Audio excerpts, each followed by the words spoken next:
허은석 선교사님이 그 설교 중에 말씀하셨잖아요. 하나님이 당신에게 암을 주지 않으셨다면 아마 천국에서 당신의 상은 없을 거라고 그렇게 말씀하지 않았습니까? 저는 이해돈 장로님도 이렇게 일찍 하나님 부르신 거는 하나님의 그 부르심의 상 때문에 그것을 지켜주시기 위한 큰 긍휼과 은혜가 아닌가 그렇게 좀 생각이 들어요. 왜냐하면 워낙 힘든 삶을 사셨어요. 우리랑 전혀 다르게 우리는 여유 있는 삶을 사는데 이건 여유 있는 삶이 아니었어요. 그럼에도 불구하고 그 믿음의 자리에서 사실은 고군분투하셨죠. 소위 얘기하는 일루미나티나 프리메이슨이나 세상의 주도권을 갖고 있는 그 사람들과의 그 싸움에서 사실 말없이 조용히 싸웠던 분이거든요. 그 세계에 들어간다는 게 너무나도 어려운데도 불구하고 그럼에도 불구하고 그 기득권을 다 내려놓잖아요. 옥스퍼드 석좌 교수 등 기타 등등 다 내려놓잖아요. 결코 할 수 없다는 거죠. 주님 외에는. 이런 믿음의 사람들이 저는 곳곳에 있다라고 봐요. 가끔 유튜브에 보면 위대한 하나님의 사람이 많이 있음을 봐요.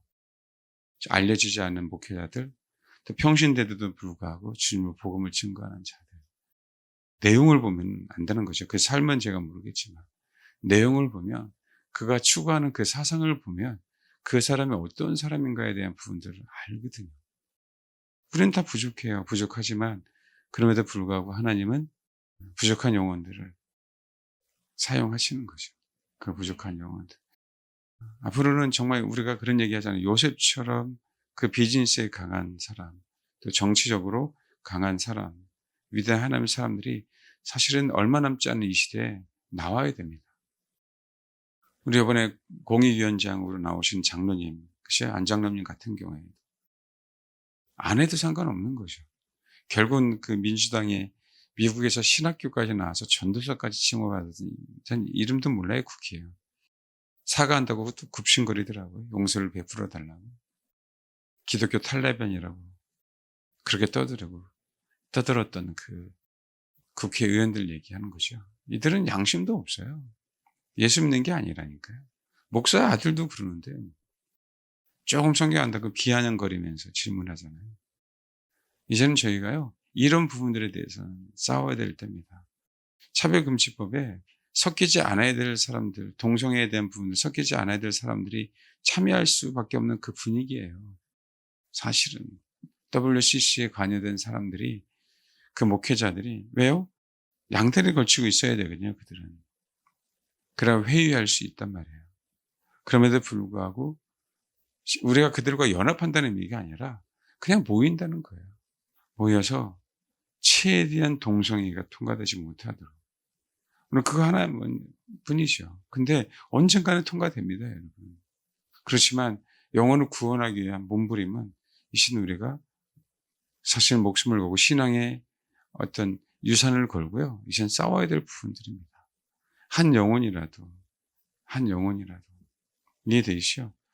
10월 27일 그들의 저는 사실은 이름 없는 그 목회자지만 그럼에도 불구하고 이름 있는 목회자든 그렇지 않든 그들 때문에 우리가 가는 부분들이 아니라 우리의 신앙 때문에 모여서 가는 부분들이니까 저희 교회도 오후 예배, 저희 교회처럼 그렇게 예배를 강조하는 교회가 없는데도 불구하고 거기 가서 예배 드릴 수 있도록 그렇게 다들 준비했으면 좋겠습니다.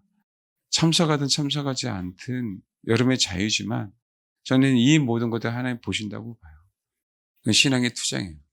남들이 알아주지 않습니다. 우리가 거기에 행사의 주축도 아니에요. 그렇지만 우리의 신앙을 걸고 하나님은요 모든 사람이 구원받기를 원하셔요. 근데 마귀는요 그 사상을 바꿔줌으로 말미암아 하나님 없다라고 가르치잖아요. 하나님 없는 행동들을 하게 만들잖아요. 그럴 수 없는 부분들이죠. 이들은요 십수년간 끊임없이 헌법소원을 올렸어요. 그리고 지속적으로 법원에 투쟁했던 사람들입니다. 우리는 전면에 나서 싸우는 교회는 아니지만 뒤에서라도 기도해주고 후원할 수 있으면 후원해주고 사실 그들이 어떻게 쓰는지 안 쓰는지 그건 중요하지 않습니다. 주님이 하라고 하시는 그대로 그렇게 했으면 정말 좋겠습니다. 허은석 선교사님은 신앙의 정말 우리 내면에 대한 부분들을 정말 많이 울리죠. 이던 장로님은 정말 말 그대로 우리가 또 직장인으로서 어떤 삶을 살아야 될 것인가에 대한 부분들을 너무 정확하게 모범으로 보여주시는 분들이에요. 오래 사셨으면 더욱더 좋은 기감이 될 수 있겠지만 어쨌든 영성으로 많이 추모하지 않습니까? 여러분, 어느 분이 그러더라고요. 대한야수교 장로의 총회에 서기가 됐다고 서기 취임 감사 예배 드리더라고요. 그건 예배가 아니에요, 여러분. 추모에서 추모 예배를 드리는 건 예배는 아니에요. 그러나 우리는 이들의 믿음의 선진들에 대한 신앙은 분명하게 본받아야 됩니다. 정말 여러분 그런 예배에 참석하지 마세요. 대한예수교 장로의 총회장이 됐습니다. 총회장 취임 감사 예배 이런 데 절대 참여하지 마십시오. 알겠습니까? 권사 취임 예배, 장로 취임 예배 절대 참여하지 마세요. 그게 어찌 예배입니까? 그러니까 저희 교회가 그런 부분들을 없앴던 부분들이에요. 그냥 교회 차원에서 그냥 예배 다 드리고 아니면 예배 과정 속에서 권사님 되셨네요? 그럼 되고 장로님 되셨네요? 근데 우리는 그런 것도 없죠. 주일날 열심히 주를 섬기고 주중 예배 한번 나오면 60세 넘으시면 권사님. 목사가 어떤 의미가 있고 장로가 어떤 의미가 있고 권사가 어떤 의미가 있습니까? 우리 인생 가운데 없어요, 여러분. 우리는 그리스도인이면 충분한 거예요. 성도면 얼마나 감사해요. 거룩한 물이 아닙니까? 오직 그분을 높이는 데 참석하십시오. 하나님의 말씀에 수호하는 데 참석하는 거예요. 우리는 하나님의 말씀을 변개할 수 없기에 10일, 27일 참석하는 것 뿐이에요. 이 약속을 지켜야 되기 때문에. 다른 데 어떤 분 아닙니다. 유명한 목사님이 나온다고 해서 아니에요. 그것 때문에 참여하는 게 아닙니다. 여러분. 그냥 그 자리에 있는 거예요. 거기가 미스바다를 생각하고 그 자리에 있는 거예요. 한국교회가 회개할 수 있도록 그 자리에서 회개하는 거예요. 비록 내가 그렇지 않다 할지라도 그 현장 속에서 단 1분 1초라도 한국교회를 위해서 기도하는 것이요. 하나님의 말씀을 수요하기 위해서 기도하는 거죠. 그렇게 되기를 바랍니다. 우리가 어떤 예배를 드려야 되는지에 대한 부분. 성경을 바로 알고 주를 바로 안다면 예배에 대한 바른관이 안 잡힐 수가 없어요. 늘 참 말씀드리죠. 예배는 제물이 되는 거예요. 예수님 제물이 되러 이 땅에 오셨다고요. 그게 예배예요. 근데 예배의 제물이 되려고 하지 않아요. 이 시대는요, 유튜브 너무 발달돼서요. 설교 듣는 걸 예배라고 생각하고 있어요. 성경 어디 설교 듣는 걸 예배라고 해요. 내 입맛에 맞는 설교만 찾아다니는. 아니면 판단하고 비판하는데. 말씀드립니다, 여러분.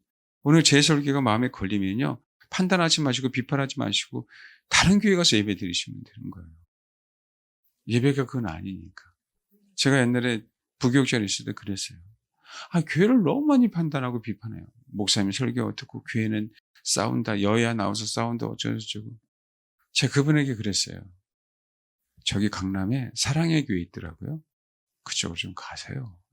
제발 가시라고. 부교육자가 얘기했다가 담임 목사님의 기회 들어가면 난리 나죠. 제발 판단하지 말고 비판하지 말고 뭐하러 교회를 다니시 이해가 안 가요. 저는 예배는 내가 제물이 되는 시간이라고요. 그래서 여러분 그런 거잖아요. 눈을 감고 계시면 아이고 재물이 타다가 마네. 뜨세요. 타십시오. 눈 뜨고 있는 동안에 타시라고. 두드리기는 거예요. 뜨시라고. 근데 제 목소리는 자장가인데 이 소리는 자장가가 아니나 봐요. 깨시더라고. 재물이 되는 시간입니다. 철저하게. 다른 사람이 중요한 게 아니라 여러분 한 사람 한 사람이 재물이 되면 돼요. 그 예배 시간에. 그렇게 되기를 바랍니다. 근데 또 우리 인생이 예배가 되면 너무 감사하잖아요.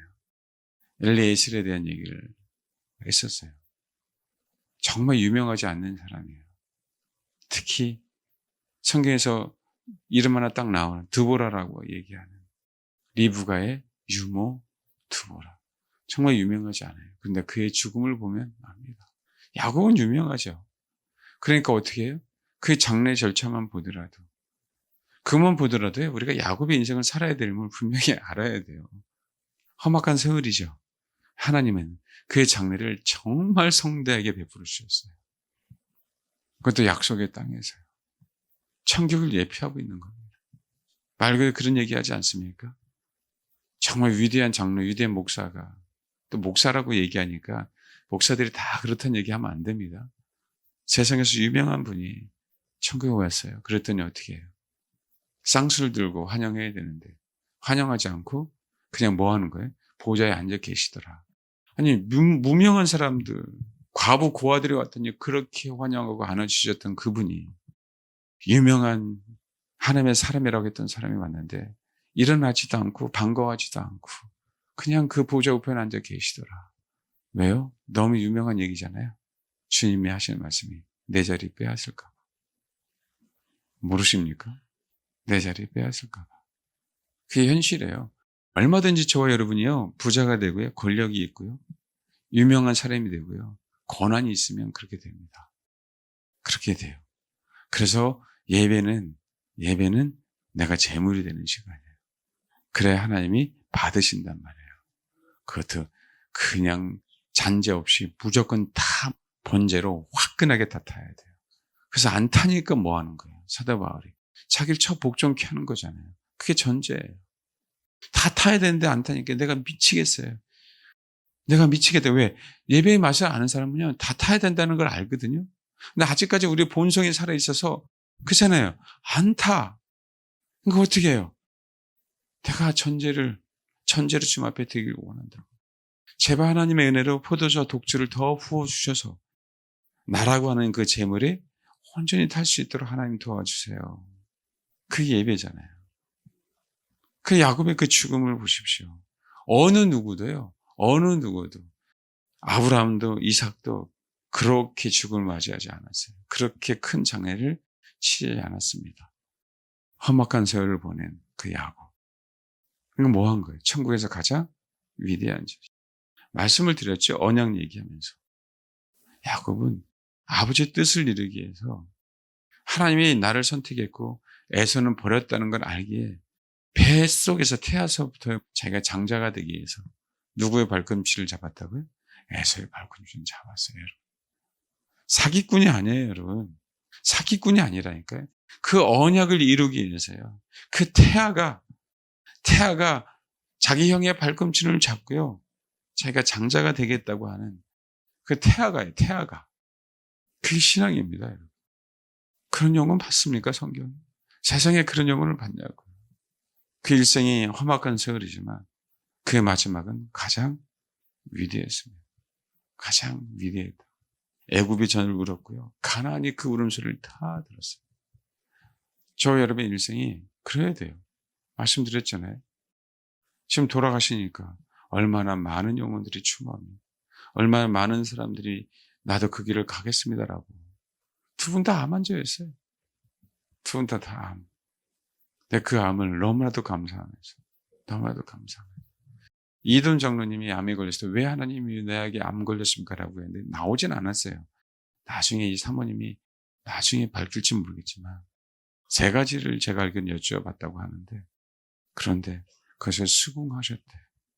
그리고 한 달 만인가 돌아가신 것 같아요. 암 걸리시고. 하늘나라에서 저와 여러분 위대해져야 됩니다. 아멘.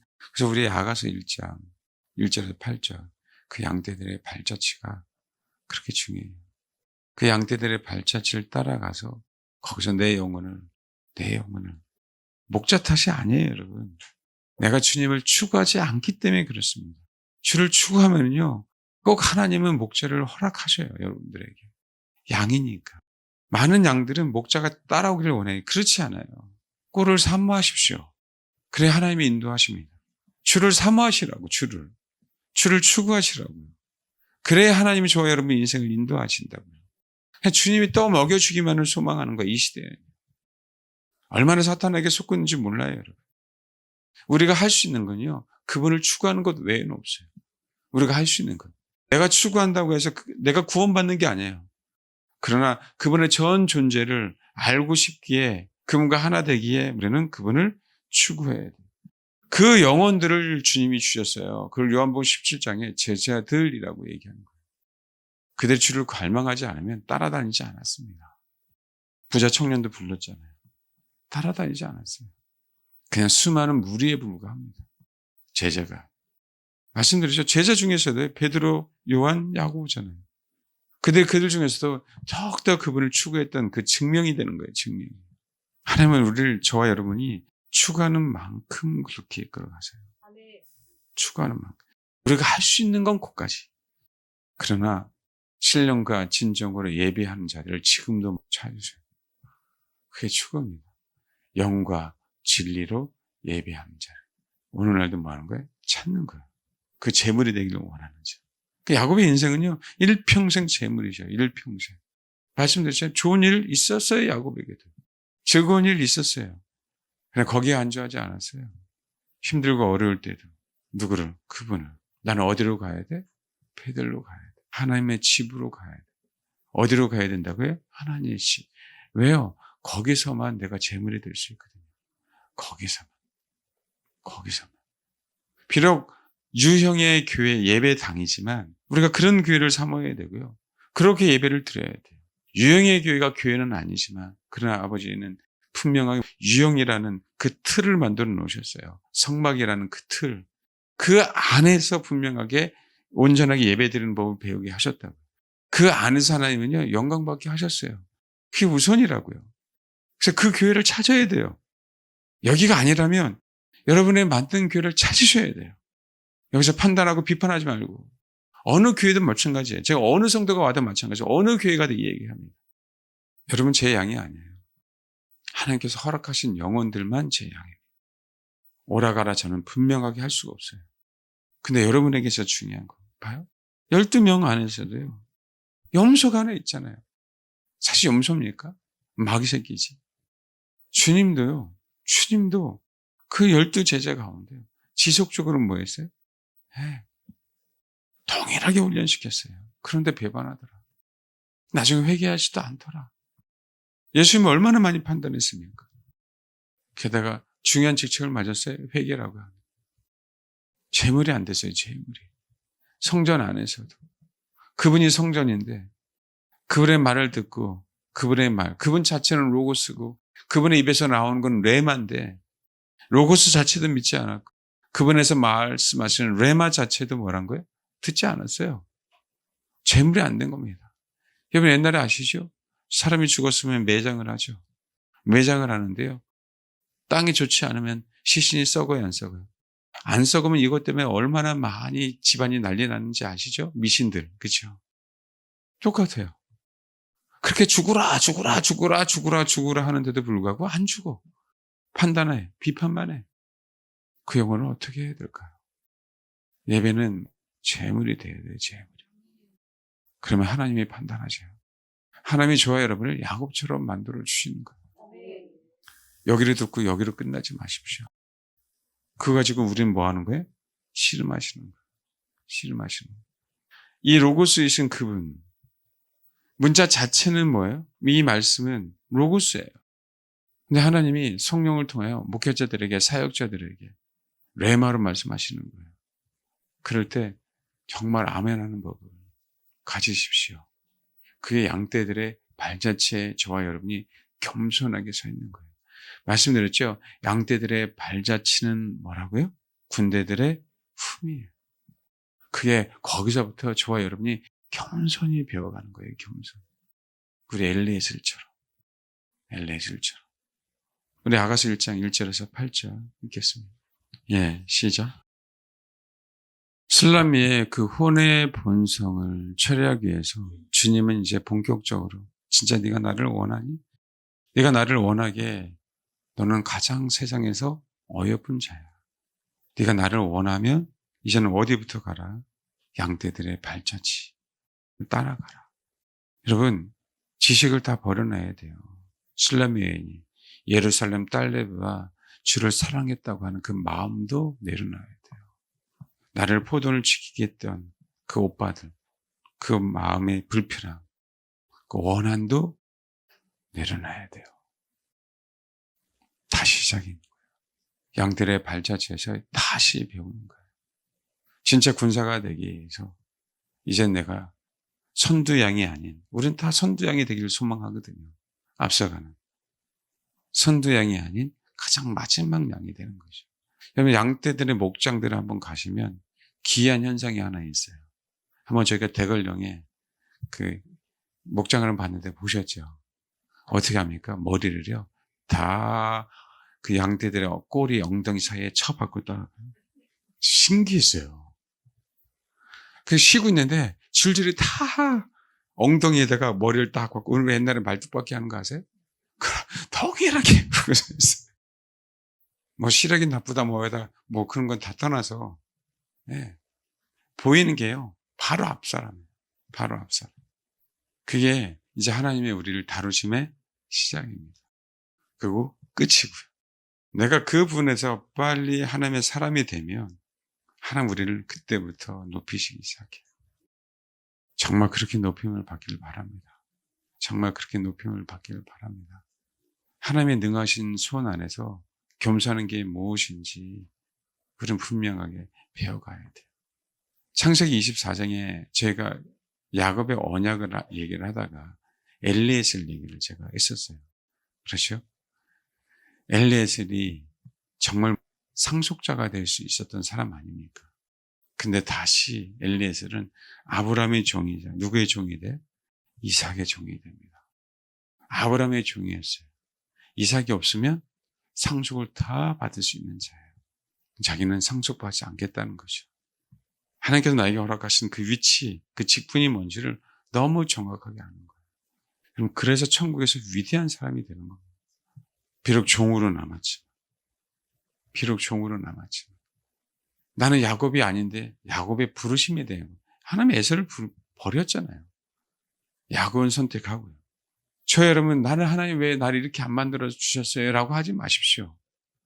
저 여러분 그냥 부르심에 충실하시면 돼요. 그 위치에서 최선을 다하시면 됩니다.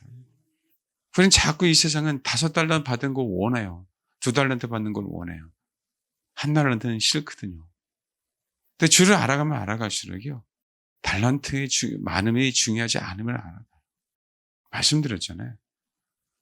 천국은요, 이 시대에 무명한 자가 더욱 높임을 받는 그 역전되는 현상들이 더욱더 많을 겁니다.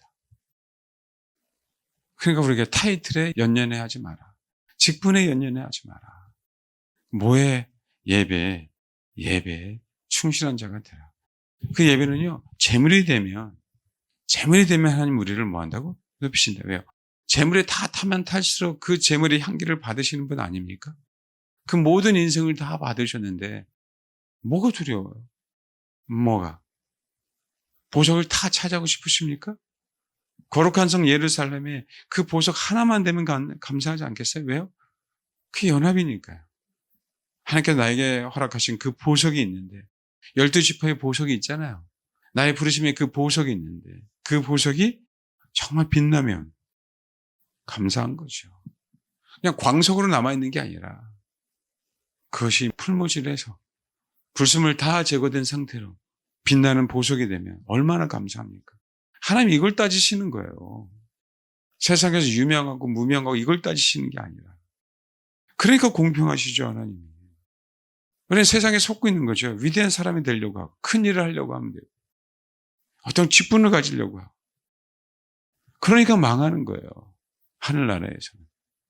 말씀드렸잖아요. 앞에서는 역할이 굉장히 중요한 역할이지만 그러나 가장 안 좋은 역할일 수도 있다는 거예요. 부르심 때문에 쓰는 거지, 여러분. 부르심 때문에. 저는 이 부르심에 감사해서 하나님 또 태어나면 그럴 일은 없죠, 우리는. 혹시 너 어떤 직업 할래? 전 부르심이 목사니까요. 그걸 하고 싶어요. 다시금. 목사님 편하게 목회하시는 것 같은데. 그렇게 생각하시는 거 오산입니다, 여러분. 부르심 때문에 그래요. 그냥 말씀드렸잖아요. 60명 정도 있었을 때. 성경에 여러분이 다중인격자라고 얘기하는 게 아니라 나의 또 인격이 하나만 있었으면 좋겠는데 뭔 놈의 인격이 이렇게 많은지 모르겠어요. 그 선인장에 다육이 있잖아요. 다육이. 에? 다육이. 그 막 번져 나오잖아요. 죄송합니다. 그것처럼 우리 안에 다육이가 있어갖고요. 그냥 막 번져 나오는 것 같아요. 똑같은 것 같은데 비슷한 것처럼. 뭔 놈이 이렇게 잘 크는지 모르겠어요. 인격이. 나랑 다른 인격이 너무나도 많아요. 아수라백작 같아요. 그냥. 2명이면 좋겠는데 2명만이 아니야. 그냥. 수천 명 목회하는 것 같다고. 그럼 쉽지 않습니다. 사람이 그렇게 많은 소위 그런 인격들을 갖고 있어요. 아시잖아요. 하나님이 다루실 때 하나만 다루십니까? 아휴, 이제는 살 것 같은데 또 나와야 안 나와요. 또 나와요. 그럴 때마다 미칩니다. 여러분만 미치는 게 아니라 저도 그렇게 미쳐요. 야, 이게 인생, 이게 언제 끝나나, 언제 끝나나, 언제 끝나나. 그 다루심을 받고 바로 앞에 선 야곱이 위대한 거예요. 그걸 알기에 하나님께서 저에게 허락하신 양떼들이잖아요. 그걸 알기에. 하나님께서 그걸 보여주시기에 그냥 피스메이커로 있을 수가 없는 거예요. 우리 본성이, 수십 개의 본성이 무너지는 장소는요, 죄송하지만 부부밖에 없어요. 가정 외에는 없습니다. 거기서 싸우면서, 치고받으면서 뭐 하는 거예요? 우리 본성 무너지는 거고. 그 상황 속에서 사랑을 받을 때 회복되고 치유되는 거예요. 하나님께서 우리에게 허락하신 건 육체든 혼이든 영이든요, 다 그분을 알아갈 수 있도록 허락하셨는데, 세상은요, 마귀는 그것이 그냥 이 세상을 살아가는 하나의 수단인 것처럼 만들어 놓은 거죠. 부부의 육체적인 관계, 정서적인 관계, 영혼의 교통에 대한 관계도 그냥 다 그렇게 만들어 버렸어요. 거기가 원천입니다. 아가서에는 정확하게 내 어머니의 뱃속이라고 얘기 나와요. 거기가 원천입니다. 그러면요, 남자와 여자가 하나가 돼서 새 생명이 태어나는 거예요. 남자와 여자가 하나 되는 그곳이 잘 들으세요. 어머니의 자궁이에요, 자궁. 남자와 여자가 하나가 된, 우리 성도들이 예수 그리스도와 하나가 되는 그곳이 그분 아니에요. 그분 품. 그것을 유형으로 성소라고 말씀하신 거예요. 하나님 예수 그리스도를 통하여 장막을 하나님이 보여주셨어요. 그건 예수 그리스도야. 내가 만들었어. 그 안에서 예수 그리스도를 경험해야 돼. 신부인 우리, 신랑 대신 예수 그리스도. 하나 되는 곳이 어디라고요? 성소.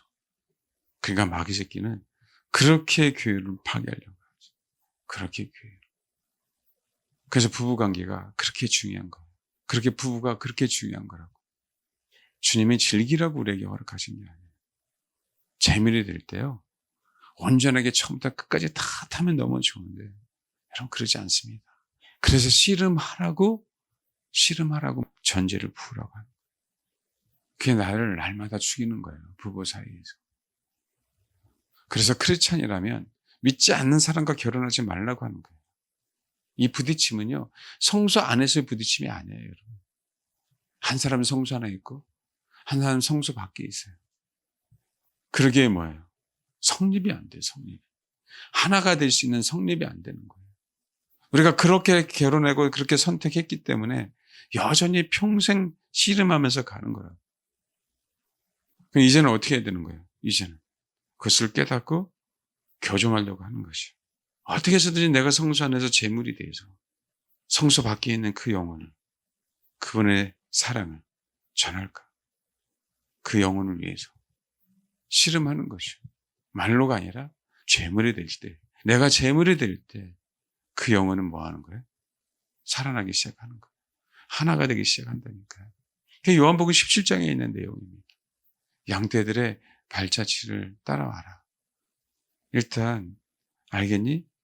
하나님께서 너 양떼들 후미에 있지만 하나님께서 너를 나에게 주셨어. 너를 나에게 주셨어. 요한복음 17장 한번 보십시오. 정말 제가 언젠가 요한복음 17장에 대한 얘기를 정말 하고 싶었어요. 근데 이 말씀은요, 정말 비침이 오고 비침이 오고 비침이 오고 비침이 와야 돼요. 그냥 마지막 기도가 아니에요. 예수님이 왜 오셨는지에 대한 부분, 우리가 왜 그분에게 속해야 되고 그분과 하나가 되는 그 이유에 대한 부분들이에요. 정말 많이 읽으십시오. 성경에 처음부터 끝까지를 요한복음 17장은 얘기하고 있어요. 단지 죽기 전에 우리를 위한 중보기도가 아닙니다. 예수께서 이 말씀하시고 눈을 들어 하늘으로 이르시되 아버지여 때가 이르렀사오니 아들을 영화롭게 하사 아들로 아버지를 영화롭게 하옵소서. 우리는 결국 예수 그리스도와 하나가 됨으로 말미암아 아버지를 영화롭게 하는 거예요. 신랑 되신 예수 그리스도가요, 신부는 우리를 향해 오셨어요. 하나가 되려고. 하나가 되려고. 어디서 하나가 돼야 된다? 하나님께서 허락하신 성소에서. 그게 신비입니다. 남자가 부모를 떠나 아내야 합하라 같이 하나가 돼야 된다고 얘기하죠. 그 남자가 누구예요? 예수 그리스도. 2절, 아버지께서 아들에게 주신 모든 사람에게 영생을 주게 하시려고 만민을 다스리는 권세를 아들에게 주셨습니다. 아버지께서 아들에게 주신 모든 사람. 누굴까요? 12제자죠. 누굴까요? 양떼들의 발자취에서요, 묵묵하게 그 양떼들의 발자취를 쫓아가는 영혼들 얘기합니다. 그 위치를 지키세요, 여러분. 이게 겸손한 거예요. 그 위치를 지키시라. 우리가 재물과 영생과 축복을 받기 위해서, 생명을 받기 위해서 겸손하는 게 아니에요. 주님이 나를 부르셨기에 겸손할 수밖에 없는 존재들입니다. 사실은. 얼마나 나를 사랑하셨으면 부르셨습니까? 수많은 사람들 지금 지옥에 가고 있잖아요. 수많은 사람. 그 은혜를 생각해 보십시오. 어찌 교만해질 수 있어요? 나도 지옥에 갈 수밖에 없는. 그냥 은혜니까 할렐루야 그러고 즐거워하실래요? 더더욱 그 은혜에 감사해서 혀를 숙여야죠, 고개를. 아버지께서 아들에게 주신 모든 사람에게 뭘 주시려고요? 영생을 주시려고. 저 여러분에게 영생을 주시려고 주님의 소유로 만들어 주셨어요. 여러분, 기필코 어떻게 해서든지요, 양떼들의 발자취를 따라가야 돼요. 나는 지금 마지막입니다. 마지막 양이에요. 주님 정말 잘 따라갈게요. 인생은 감사하게, 인생은 유한하잖아요. 앞에 있는 선두양이 양고기가 되든 죄송합니다. 가죽이 벗겨지든 털이 벗겨지든 아니면 늙어서 죽든 때가 되면 저 여러분이 선두양이 되는 거예요. 때가 되면. 근데 왜 내가 좀 달리기 잘한다고 그냥 고개 쳐들고 그냥 앞으로 가려고 하냐고요. 그냥 그 밑에 계시지. 왜 뭐가 앞서가는 게 좋은지. 뭐가 그렇게 좋습니까? 저 여러분의 위치에서 그 양의 꼴이 때로는 죄송합니다. 방귀도 끌 거고 그 냄새 다 맡으면서 여러분 안 그러겠어요? 좋은 것만 있겠냐고요. 양떼들의 발자취를 따라가는데 양떼들이 아직 성숙한 영혼들이 아니란 말이에요. 내 앞서가는 사람들이 너무 그러면 좋은데 그게 아니에요. 장단점이 다 있어요, 여러분. 근데 거기서요, 묵묵히 자기 역할을 감당하라라는 거예요. 묵묵하게. 이게 시작이 돼야 돼요. 그래야 목자가 됩니다. 목자가. 이 시대에는요, 참 신기한 게 있어요. 양들이 목자를 평가하고 판단하는 시대. 그래서 가장 무서운 시대고 말세입니다. 유튜브에 설교가 너무 많아요. 좋으신 목사님도 많은데 부르심이 다 다른데도 불구하고 평가하고 다녀요. 저희 교회 성도는 제발 그러지 마세요. 제가 했잖아요. 많은 설교 듣지 마십시오.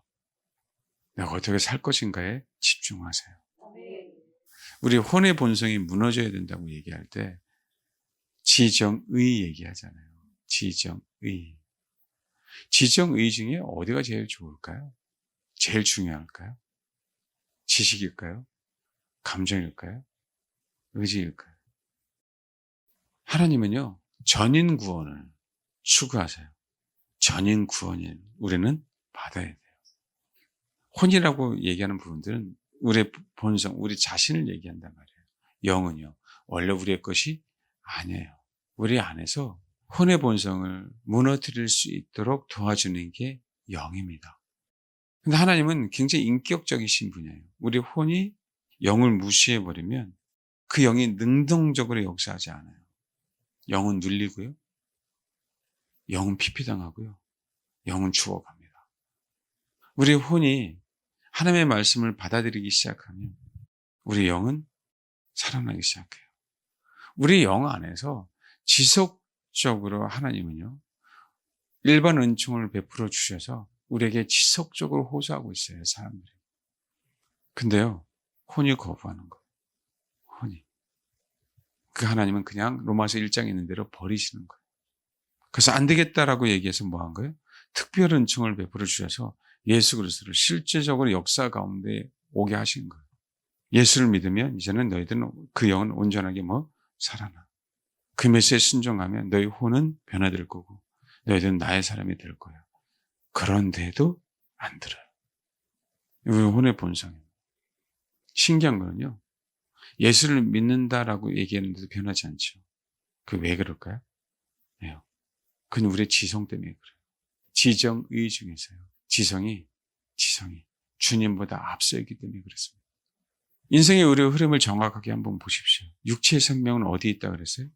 피에 있다 그랬죠. 사람의 죽음이 뇌사도 죽지만 정확하게 죽는 게 뭐가 죽음이에요? 심장이 멈추면 죽는다라고 얘기를 해요. 근데 이 시대에는요. 제일 많이 강조하는 게 뇌예요. 뇌. 심지어는 뇌가 마음이라고 얘기해요. 그건 생각하는 마음이지 진짜 마음은 아니에요. 우리의 마음은 피에 있습니다.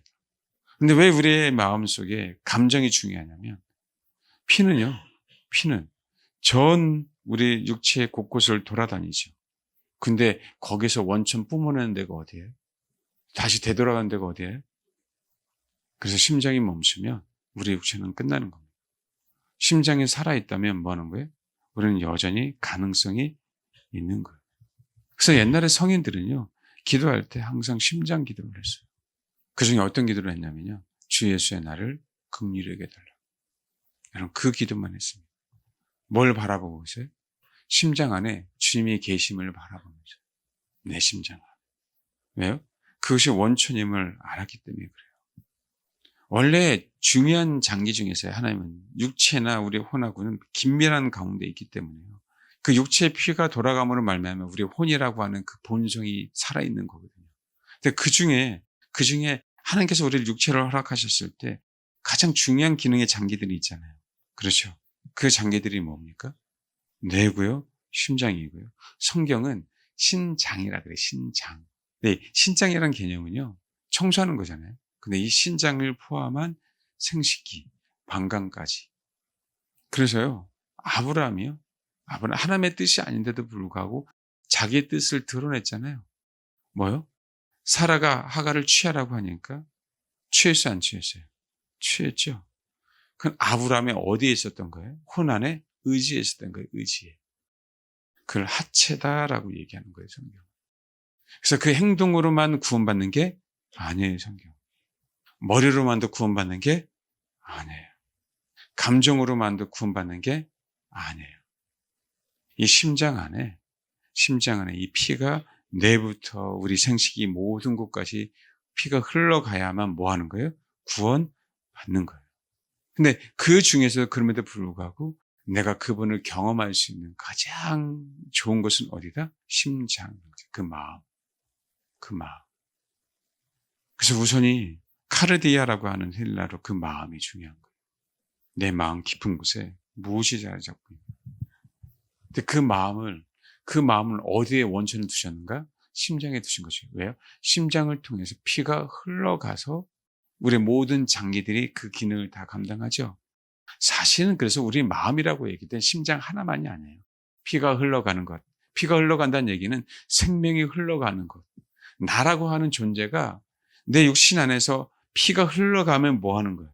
피가 흘러가면 그게 살아있는 거예요. 피가 흘러가지 않으면 썩어요, 우리 육체는. 그게 내 본성이라고요. 그래서 내 내장에 장기들에게도 다 뭐가 있다는 거예요? 마음이 있다라고 얘기하는 거예요. 하나님께서 그 장기들에 따라 그 필요에 따라 장기들을 배치해 놓으신 거예요. 그 장기들에게 뭐가 공급되면, 피가 공급되면 그 장기는 그 역할을 제대로 감당한다라는 거예요. 근데 그 피의 공급이 어디서부터 시작하더라? 심장. 그래서 심장이 가장 중요하고 심장이 멈추면 사람이 죽는 겁니다. 여러분, 왜 우리 혼이 왜 안 깨지고 왜 양떼들의 발자취에 있길 싫어하는지 아십니까? 내가 우월한 장기라고 생각하는 거예요. 다른 거 다 차단하는 거죠. 가면 안 돼. 우리 성경 분명하게 한 사람 한 사람을 지체라고 얘기했는데 날아가는 지체가 너무 소중하기에 다른 지체에게 생명이 공급되면 안 되는 거랑 똑같습니다. 또 한 가지, 내 마음대로 생명을 공급하고 싶은 거예요. 그게 높아짐이에요. 그게 높아짐이라고. 그게 내가 선도해 주고 싶은 거예요. 내 마음대로 하고 싶어서. 금요일날 말씀드렸죠. 엘리에셀, 나는 아브라함의 종입니다. 이게 나오는 건요, 엘리에셀에게서는 수많은 것들을 버려야 됐어요. 창세기 15장에 보면, 이게 15장은 소위 말하는 아브라함의 하나님 앞에 대드는 장면하고 똑같아요. 이후에 여호와의 말씀에 환상 중에 아브라함의 이마에 이르시되 아브라함아 두려워하지 말라. 나는 내 방패 너희 지극 큰 상급이다. 아브라함이 이르되 주 여호와여 무엇을 내게 주시려 하나이까. 나는 자식이 없사오니 나의 상속자는 이 다메섹 사람 엘리에셀. 엘리에셀, 엘 플러스 에제르라는 단어의 합성어예요. 엘 그러면 하나님이죠.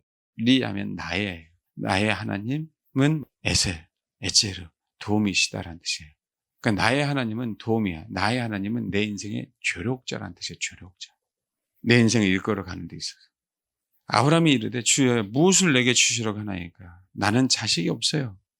나의 상속자라고 얘기했죠. 이 나의 상속자라는 단어는 밑에 보면 3절 아브라함 또 이르시되 주께서 내게 씨를 주시지 아니하였으니 내 집에서 길른 자가 내 상속자라고 나오죠.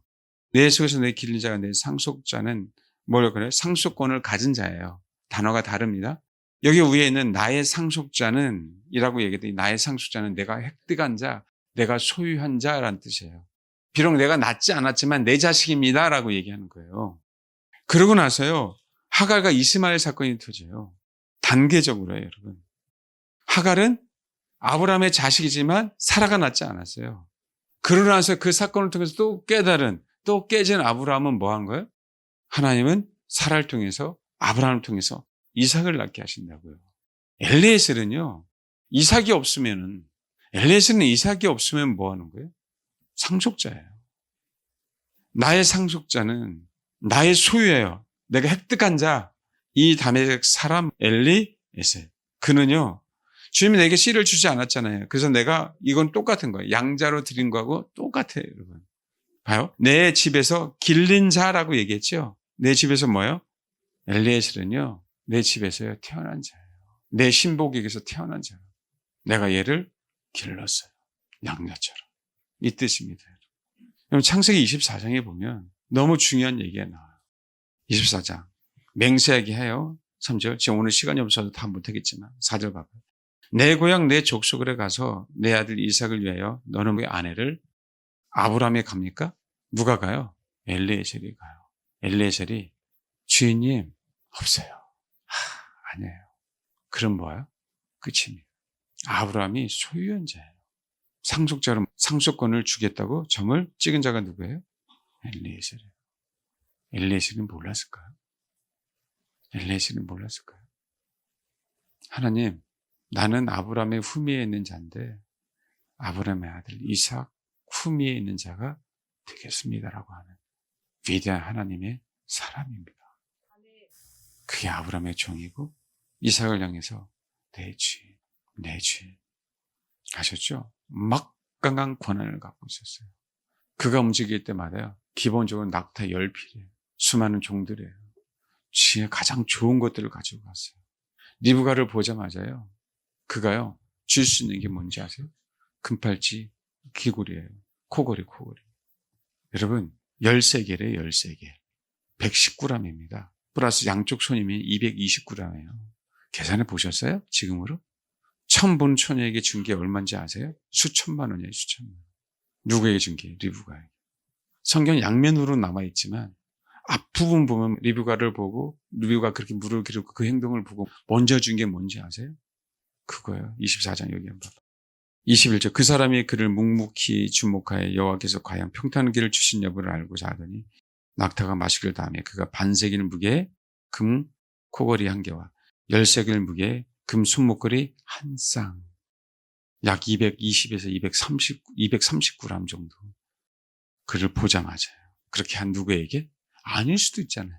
하나님의 응답으로 보고요. 그걸 누구에게? 리브가에게. 이 막강한 권한을 갖고 있는 자가 엘리에셀이었습니다. 양떼들의 발자취. 아직 이삭 결혼도 하지 않았는데 나는 이삭의 종이 되겠습니다.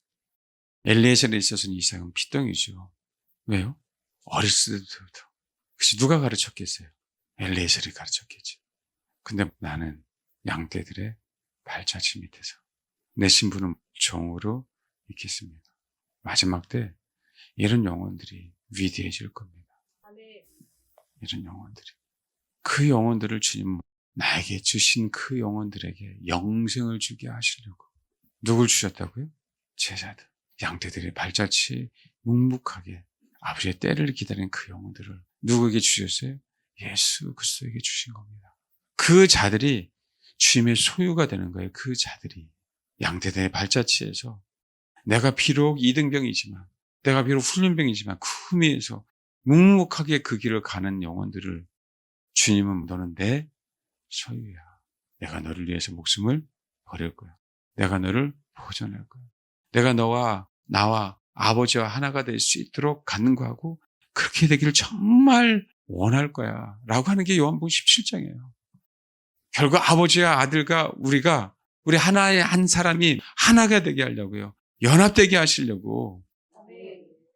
그 양떼들의 발자취 있는 그 영혼들을 아버지 하나님이 예수 그리스도에게 주셨어요. 그게 술람의 여인이고 이제는 비로소 너는 솔로몬의 신부가 될 수 있는 첫 단추 시작하기 시작한 거야.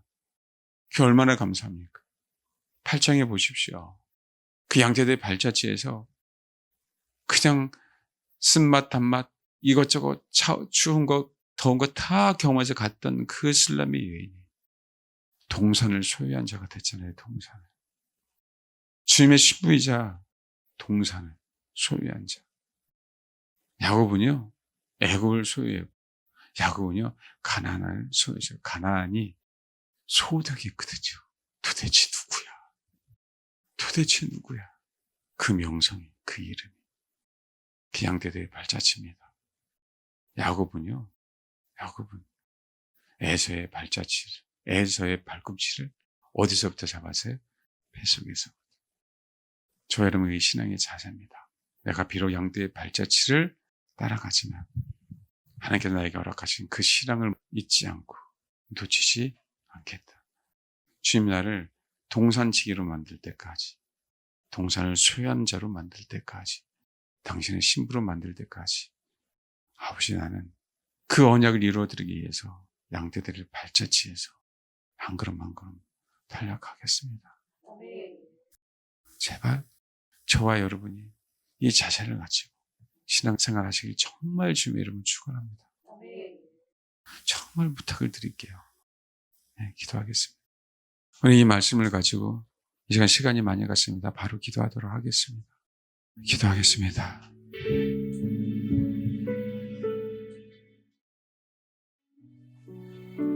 기도하겠습니다. 하나님, 양떼들의 그 발자취, 거기에서 묵묵하게 하나님께서 나에게 허락하신 그 위치에서 순복하는 법을 배우기를 원합니다. 거기서 주님이 종으로 오신 것처럼 우리도 주님의 종된 그 삶을 정말 겸허히 감사하게 배우는 하나님의 사람들이 되기를 원합니다. 우리가 많은 사람들을 별과 같이 빛나게 할 수 있을 때까지 많은 사람들을 옳은 대로 인도할 수 있는 그 목자가 될 때까지 그 양떼들의 발자취 그 후미에서 하나님께서 허락하신 그 연단 훈련 그 징계의 교훈들을 내 혼의 본성이 교정될 때까지 정말 감사함으로 받게 하옵소서.